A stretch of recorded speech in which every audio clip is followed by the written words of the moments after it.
Hi guys, cinematic reactions के एक और वीडियो में आप सभी का स्वागत है। दोस्तों, आज की वीडियो में हम बात करेंगे मिशन इम्पॉसिबल 1 की स्टोरी के बारे में। इसे डायरेक्ट किया है ब्रायन डे पाल्मा ने और इसमें लीड में है Tom Cruise, Emmanuelle Beart, Jon Voight, Ving Rhames, Vanessa Redgrave जैसे स्टार्स। तो चलिए शुरू करते हैं इस मूवी की स्टोरी के बारे में। मूवी की शुरुआत में हमें इथन हंट को दिखाया जाता है, जो इस मूवी का लीड हीरो है और वो अपनी टीम के साथ एक मिशन पर लगा है। इस मिशन में ये एक एजेंट का पता लगा रहे हैं जिसका नाम है डिनिट्री। इसका पता लगाने के लिए ये एक फेक सीन क्रिएट करते हैं जिसमें एक फेक डेथ हुई है और इस दौरान वो एक बंदे को लेके आते हैं जिसको डिनिट्री के बारे में पता है। अब इस मिशन के सक्सेसफुल होने के बाद हमें पता चलता है कि इथन हंट अपने रूप बदलने में काफी ज्यादा माहिर है। इसके बाद सीन शिफ्ट होता है एक एरोप्लेन में जहाँ पर एक शख्स बैठा है, उसका नाम है जिन फिलिप्स। यहाँ पर एक एयर होस्टेस उसके पास आती है और एक मूवी की कैसेट देती है और कहती है शायद से आपको यूक्रेन की मूवी काफी पसंद आएगी। अब जिम जब उसे प्ले करता है तो उसके अंदर एक सीक्रेट मैसेज था। अब यहाँ में पता चलता है कि जिम और इथन की टीम एक खुफिया एजेंसी के लिए काम करती है जिसके बारे में किसी भी आम पब्लिक या किसी भी ऑर्गेनाइजेशन को पता नहीं होता है। इस कैसेट में एक मैसेज था कि एलेक्जेंडर गोलिस्टिन नाम का एक शख्स जो कि गवर्नमेंट एजेंट है और वो एक लिस्ट चोरी करने जा रहा है।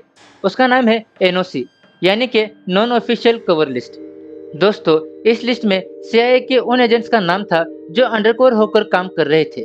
इस लिस्ट में उनके नकली नाम के साथ साथ असली नाम की भी जानकारी थी। अब यहाँ पर एलेक्जेंडर इस लिस्ट को चुरा कर माफियाज को दे देना चाहता था ताकि उसे एक अच्छी खासी रकम मिल सके। अब जिम का काम था कि एलेक्जेंडर को किसी भी हालत में यह करने से रोकना है। इसके बाद अगले दिन प्रोग में एक मीटिंग रखी जाती है। इस मीटिंग में शामिल थे इथन, क्लेयर, जैक, हैना और खुद जिम। यहाँ पर जैक का काम था साइबर सिक्योरिटी को देखना और उस लिफ्ट को हैक करना जिसके जरिए वो उस चैम्बर में जाएंगे जहाँ पर कंप्यूटर रखा है और उसमें वो लिस्ट है जिसे एलेक्जेंडर चुराना चाहता है। आज ये लोग जहाँ पर आए हैं वहाँ पर एक बहुत बड़ी पार्टी रखी थी। अब इसमें भेष बदलने के लिए इथन एक सेनेटर का रूप ले लेता है जिसका नाम है वोल्जा। क्लेयर और सारा दोनों बाहर कार में इंतजार कर रहे थे क्योंकि अगर एलेक्जेंडर बाहर से भागने की कोशिश करे तो वो उसका पीछा कर सके। अब क्लेयर अपने स्प्रे के जरिए एलेक्जेंडर के सिर पर एक निशान लगा देती है ताकि ये लोग उसे आसानी से ट्रैक कर पाए।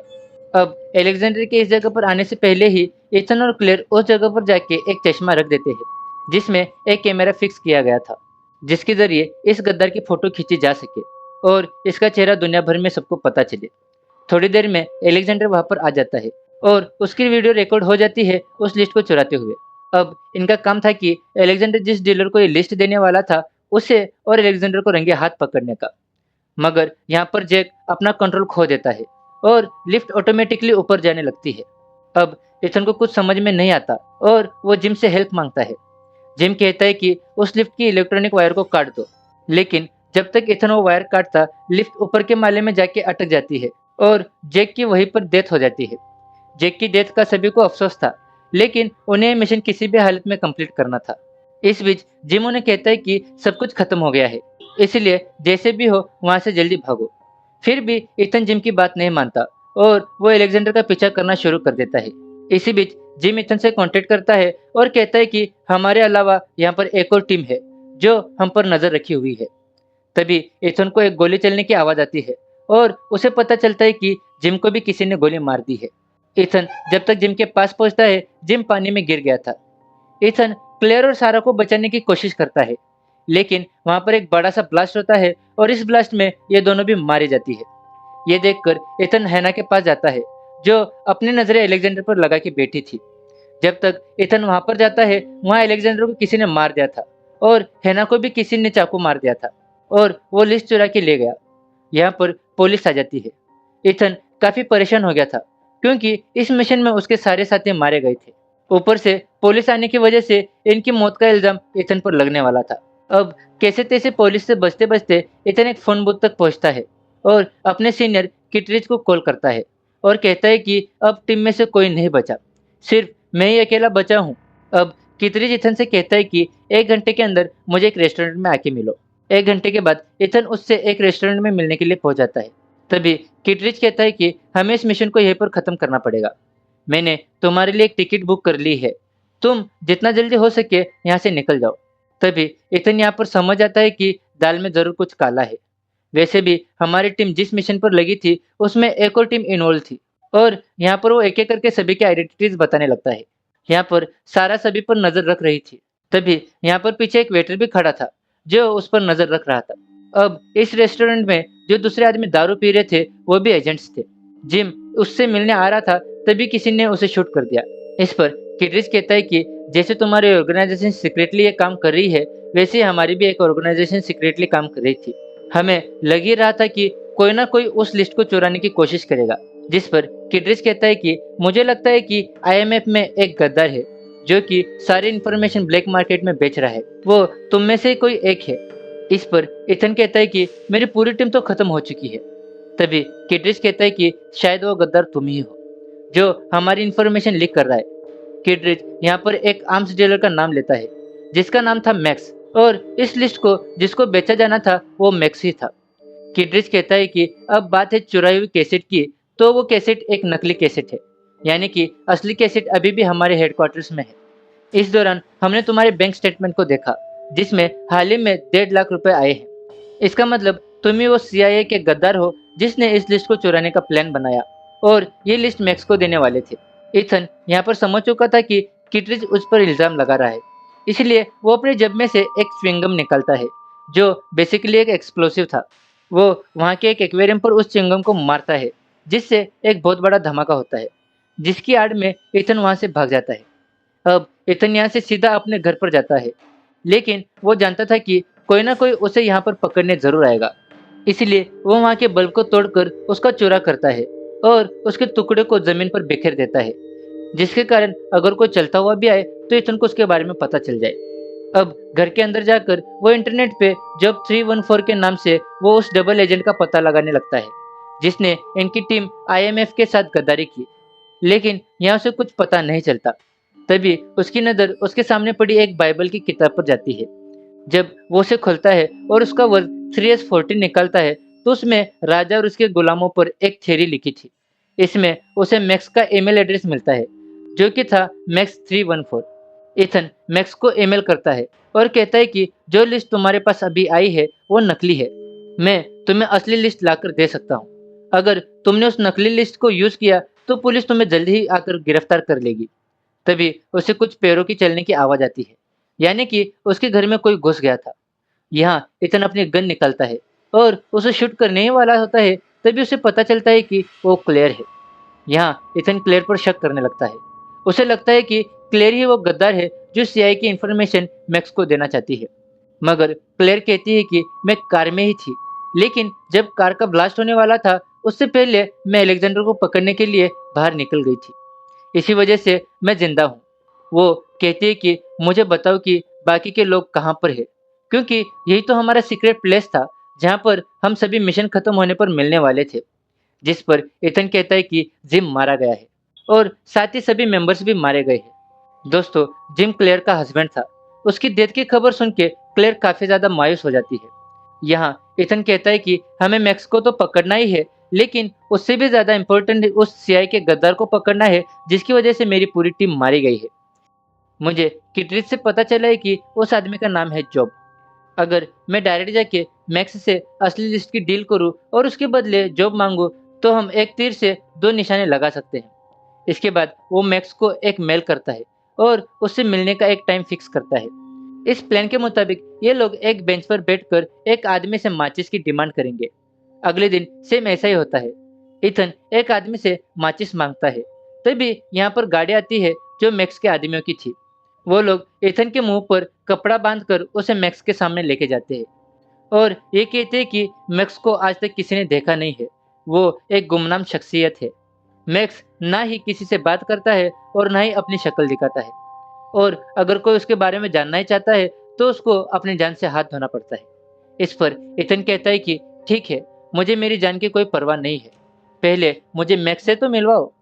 तभी हमें और इथन को पता चलता है कि मैक्स एक लेडीज थी और वो एक बहुत ही बड़ी आर्म्स डीलर थी और उसे सीआईए के एजेंट्स की लिस्ट चाहिए थी। यहाँ पर मैक्स कहती है कि तुम मेरा साथ कैसे दोगे, तुम तो खुद एक सीआईए के एजेंट हो। इस पर इथन कहता है कि मैं तो पहले उनके लिए काम करता था और हाँ, जॉब ने जो लिस्ट तुम्हें ला कर दी है वो नकली है। मैक्स कहती है कि मैं तुम्हारा विश्वास कैसे करूं? वो उस कैसेट को चला देती है। तभी वहां पर पुलिस आने वाली थी, लेकिन जब तक पुलिस वहां पर पहुंचती है ये लोग वहां से भाग चुके थे। इसके बाद मैक्स और इथन के बीच एक डील होती है और उनका प्लान यह था कि इथन आईएमएफ के हेडक्वार्टर जाके वो असली लिस्ट मैक्स को देगा। इसके बाद मैक्स इथन को 1 मिलियन और जॉब की आइडेंटिटी देगी। लेकिन इस मिशन को अंजाम देने के लिए इथन के पास कोई टीम नहीं थी। इसी वजह से इथन क्लेयर की मदद से कुछ ऐसे आदमियों को ढूंढता है जो कंप्यूटर जैसी चीजों को हैक कर सके और हेडक्वार्टर्स में घुसकर उस लिस्ट को चुराने में इनकी मदद कर सके, जिसमें शामिल थे ल्यूथर और क्रेगर। अब ल्यूथर का काम यह था कि कंप्यूटर सिक्योरिटी को हैक करना और उन्हें अंदर का एक्सेस दिलवाना। यहीं क्रेगर का काम था इथन को एक रस्सी से बांधकर उस वॉल्ट तक पहुंचाना जिसके अंदर वो कंप्यूटर था। दोस्तों, उस हेडक्वार्टर में 3 अलग-अलग सिक्योरिटी बैरियर्स थे। उसमें अगर रूम का टेम्परेचर 1 सेल्सियस भी बढ़ा तो अलार्म बज जाएगा। अगर उस रूम में कैसी भी आवाज आई और वो अगर 5 डेसिमल से ऊपर हुई तो भी अलार्म बज जाएगा। और उस रूम के एयर डक्ट में कुछ लेजर्स थी और किसी ने भी उन लेजर्स को पार करने की कोशिश की तो भी अलार्म बज जाएगा। और इथन को इन सभी परेशानियों से गुजरकर उस लिस्ट को लाना था। अब शुरू होता है इस मूवी का असली मजा, जहाँ पर ये सभी लोग फायर फाइटर का भेष पहनकर लैंगले के हेडक्वार्टर में घुस जाते हैं। यहाँ आते ही क्लेयर अपने कपड़े चेंज कर देती है और वहाँ पर का जो एजेंट था जिसे इस सुपर कंप्यूटर का काम दे रखा था, वो उसकी कॉफी में उल्टी की दवाई मिला देती है। अगले सीन में इथन और क्रेगर उस एयर डक्ट के पास पहुंच जाते हैं जिसमें काफी सारे लेजर्स थे। ये दोनों अपने इक्विपमेंट के जरिए उन लेजर्स को उन इक्विपमेंट में भर देते हैं। अब बारी थी एक रस्सी के जरिए इथन को उस रूम तक धीरे धीरे भेजना। उस रूम का टेम्परेचर धीरे धीरे बढ़ रहा था, इसलिए इथन वहां पर आते ही एक कूलिंग डिवाइस लगा देता है। वो डिवाइस टेम्परेचर को 1 डिग्री तक कम कर देता है। यहाँ पर की सिचुएशन बहुत ही ज्यादा क्रिटिकल थी। अब धीरे धीरे करके उस कंप्यूटर का सारा डेटा इथन के पास की एक डिस्क में कॉपी हो रहा था। अब यहाँ पर वहाँ का एक ऑफिसर उस रूम में एंटर करने ही वाला था। तब तक इथन की रस्सी ढीली हो जाती है। वो क्रेगर से छूट जाता है। यहाँ पर उसका पसीना भी जमीन पर गिरने वाला था, लेकिन इथन अपने हाथ में ही उस पसीने को गिरा देता है और फटाफट से उस डिस्क का सारा डेटा अपनी डिस्क में कॉपी करके ऑफिसर के आने से पहले ही निकल जाता है। लेकिन गलती से क्रेगर का चाकू उस रूम में गिर जाता है। अब ये बात इथन के सीनियर किटरिच तक पहुंच चुकी थी। किटरिच को पता चल गया था कि इथन ने उनकी डिस्क को चुरा लिया है।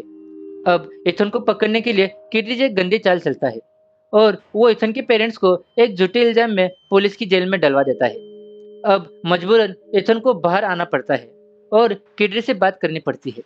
यहाँ पर किटरिच कहता है कि इथन, देखो, तुमने चोरी करी, इससे कोई फर्क नहीं पड़ता। यह कोई बड़ी बात नहीं है। तुम एक काम करो, तुम्हारे पास जो लिस्ट है उसे और मैक्स को हमारे हवाले कर दो। मैं तुम्हारे ऊपर के सारे इल्जाम हटवा दूंगा। यहाँ इथन अपने ऊपर के सारे इल्जाम हटवाना भी चाहता था और जॉब का भी पता लगाना चाहता था, जो एक गद्दार है। अब एक दिन ऐसे ही बैठे बैठे उसे सारी पुरानी बातें याद आने लगती है। क्रेगर के चाकू से उसे याद आता है कि वो एक किलर हो सकता है जिसने हैना और अलेक्जेंडर को मारा। कार का ब्लास्ट जो कि हो सकता है कि क्लेयर ने जानबूझकर किया होगा। और जिम की मौत, क्योंकि जब तक वो ब्रिज तक पहुंचा था उसे जिम की लाश नहीं मिली थी। यानी उसका सीधा शक जिम पर आ रहा था, लेकिन अब वो उसे पकड़ेगा कैसे? इसी बीच वो मैक्स से उस लिस्ट की डील करने के लिए लंदन टू पेरिस की यूरो ट्रेन में बैठ जाता है, सीट नंबर 27 पर। अब डील के मुताबिक मैक्स इथन को 1 मिलियन प्लस जॉब की आइडेंटिटी देने वाली थी, लेकिन मिशन इम्पॉसिबल की हर मूवी में इतने आसानी से केस सॉल्व नहीं होता दोस्तों। यहाँ पर ल्यूथर उस ट्रेन में एक जैमर लगा देता है, जिससे उस लिस्ट का डेटा कॉपी होने में देर लगती है। अब इथन एक लगेज डिपार्टमेंट में उन 1 मिलियन को लेने जाता है। तभी इस मूवी का सबसे बड़ा खुलासा होता है। यहाँ पर हमें और इथन को पता चलता है कि वो जॉब कोई और नहीं बल्कि जिम ही था। उसने गवर्नमेंट के साथ डबल क्रॉस करने की प्लानिंग बना ली थी। यहाँ इथन जिम को पकड़ने की कोशिश करता है और यहाँ पर इस मूवी के सबसे बेस्ट एक्शन सीन देखने को मिलता है। यहाँ पर इथन ट्रेन के ऊपर चढ़ जाता है और अपने सक्शन कप्स की मदद से धीरे धीरे आगे बढ़ता है और क्रेगर के द्वारा लाए गए हेलीकॉप्टर में जाने की कोशिश करता है। इथन यहाँ पर हेलीकॉप्टर की रस्सी को ट्रेन के एक डब्बे पर बांध देता है। ना ही क्रेगर वहां से भाग पाता है और ना ही जिम वहां से भाग पाता है। अब चलती ट्रेन के साथ साथ एक हेलीकॉप्टर भी इनके पीछे टनल में आ रहा था। इस सीन में तो ऐसा लगता है कि कहीं हेलीकॉप्टर के फैंस टूटकर इथन को ही ना लग जाए। लेकिन अपने इथन भाई साहब तो अपनी पॉकेट में जान बचाने के इक्विपमेंट्स रखते हैं और यहाँ पर इथन अपनी जेब में से एक्सप्लोसिव च्युइंगम निकालता है और उसे हेलीकॉप्टर की विंडो पर मार देता है, जिसके कारण यहाँ पर एक ब्लास्ट होता है और इस ब्लास्ट में क्रेगर और जिम मारे जाते हैं। यहाँ पर एथन ने अपने चश्मे की मदद से जिम की फोटो खींच ली थी और वो उस फोटो को किटरिच को भेज देता है, जिसकी वजह से किटरिच सबसे पहले मैक्स को रंगे हाथ पकड़ता है और उसके बाद में एथन पर लगे सारे आरोपों को हटवा देता है और इसी के साथ यह मूवी खत्म हो जाती है। लेकिन इस मूवी के एंड में हम एथन और ल्यूथर को एक साथ बैठा हुआ देख सकते हैं। वो यहाँ पर थोड़ी बातें करते हैं और ल्यूथर इथन से कहता है कि यार तुम तो इतने स्मार्ट हो, तो क्या तुम मेरे साथ काम करना चाहोगे? यहाँ इथन कहता है कि मैं गुमनाम ही अच्छा हूँ और इसके बाद इथन एक एरोप्लेन में बैठकर चला जाता है अपनी नॉर्मल लाइफ जीने। लेकिन तभी यहाँ पर एक एयर होस्टेस आती है और इथन से कहती है कि क्या तुम मूवी देखना पसंद करोगे, जैसा हमने मूवी की शुरुआत में देखा था। इसका मतलब इथन को एक और नया मिशन मिलने वाला था और इसी सस्पेंस के साथ ये मूवी खत्म हो जाती है। तो दोस्तों, ये थी मिशन इम्पॉसिबल 1 मूवी। अगर आपने ये मूवी देखी है तो आपको ये मूवी और हमारी वीडियो कैसी लगी आप हमें कमेंट करके बताइए और चैनल पर नए हो तो चैनल को सब्सक्राइब कीजिए। मिलते हैं आप सभी से आपके अपने चैनल पर किसी और वीडियो में। Till then take care. Ethan Hunt will be your point man as usual.